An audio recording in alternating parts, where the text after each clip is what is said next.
अब नेक्स्ट देखें बच्चों, आपके पास एग्जाम्पल नंबर 16 है। एग्जाम्पल नंबर 16 में आपको एक वेक्टर बता दिया हुआ है, आपसे कहा है आपने डाइवर्जेंस थ्योरम को वेरीफाई करना है। वेरीफाई करने का मतलब आपको पहले भी बता चुकी हूँ, एक दफ़ा लेफ्ट हैंड साइड की आप वैल्यू निकालोगे, एक दफ़ा राइट हैंड साइड की वैल्यू निकालोगे, दोनों का आंसर सेम होगा तो आपका डाइवर्जेंस थ्योरम वेरीफाई हो जाएगा।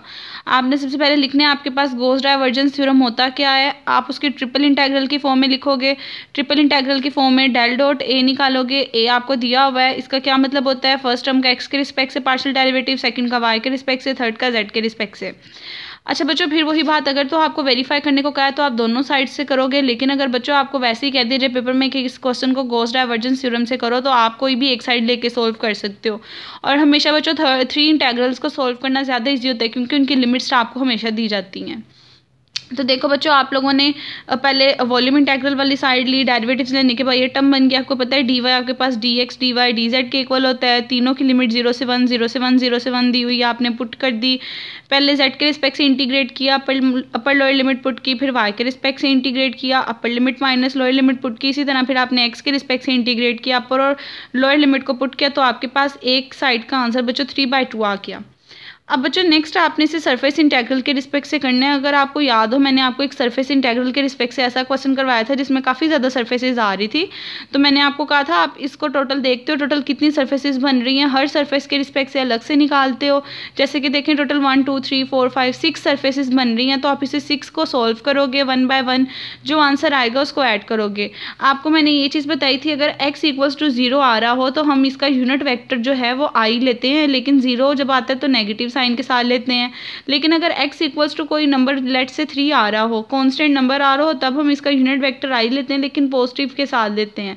हमेशा आपने ये चीज़ देखनी होती है, जिस टर्म के रिस्पेक्ट से बात हो रही होती है, जो 0 हो रही होती है तो माइनस साइन मल्टीप्लाई कर देते हो, लेकिन अगर 0 नहीं हो रहा होता तो प्लस साइन के साथ लेते हो। इससे रिलेटेड आपको पहले भी बच्चों मैंने एक एग्जाम्पल करवाई हुई है। तो देखिए इन्होंने क्या किया, सबसे पहले बता दिया कि जो वॉल्यूम सरफेस इंटेग्रल है, यहाँ पे टोटल आपके पास बच्चों 6 सरफेसेस बन रही हैं। आपके पास 6 सरफेसेस बन रही है, तो फॉर्मूले में से 6 सरफेसेस की फॉर्म में लिख दिया। 1 बाय 1 सबको आप सॉल्व करोगे। और बच्चों एक और बात, यहाँ पे एक चीज़ है बच्चों, जब भी आपने इसको करना है ना, आपने इसकी डायग्राम ज़रूर बनानी है। तीनों का 0 0 0 यहाँ कहीं लाई कर रहा था, 1 यहाँ लाई कर रहा होगा, 1 यहाँ लाई कर रहा होगा, 1 यहाँ लाई कर रहा होगा। 3D में है तो 3D में क्यूब की फॉर्म में आप लोग हमेशा बनाते हो।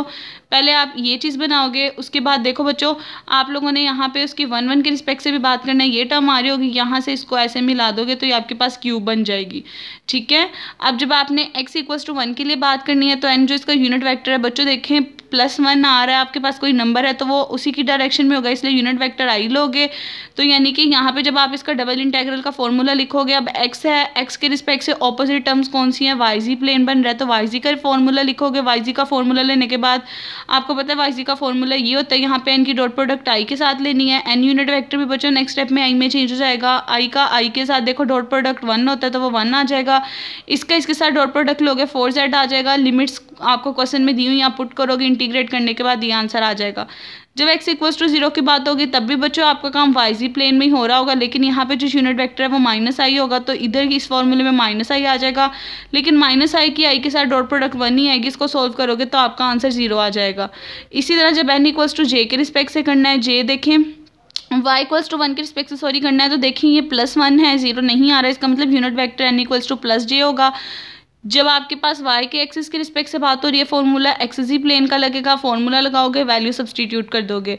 जब y = 0 की बात हो रही होगी, यूनिट वेक्टर -j होगा, ये मैंने आपको पहले बता दिया हुआ है कैसे आता है। इसका फॉर्मूला लगाओगे, एक्सिस प्लेन का सॉल्व कर लोगे। जब z प्लेन की बात हो रही है, फॉर्मूला xy प्लेन का लगेगा, तो z = 1 है, तो इसका जो यूनिट वेक्टर आपके पास आएगा वो प्लस की आएगा, उसके रिस्पेक्ट से सॉल्व कर लोगे। लेकिन जब बच्चों आपके पास z = 0 की बात हो रही होगी, प्लेन तो आपका xy होगा, लेकिन यहाँ जो यूनिट वेक्टर है उस पर ये इफेक्ट पड़ेगा, वो प्लस के की जगह माइनस की आएगा आपके पास। आपने उसके रिस्पेक्ट से सॉल्व कर लेना है और एट दी एंड 6 की 6 सरफेसेस का आंसर ऐड कर देना है, तो बच्चों आप लोगों के थ्योरम का आंसर आ जाएगा। यानी कि अब आपकी जो लेफ्ट हैंड साइड है वो राइट हैंड साइड के इक्वल आ जाएगी। दोनों केसेस में बच्चों आपका 3/2 ही आंसर आएगा। बहुत इजी है बच्चों, इसका क्वेश्चन है, आपको जस्ट सरफेस में थोड़ी एफर्ट करनी पड़ती है। वॉल्यूम इंटेग्रल में तो इजीली डायरेक्ट हो जाता है।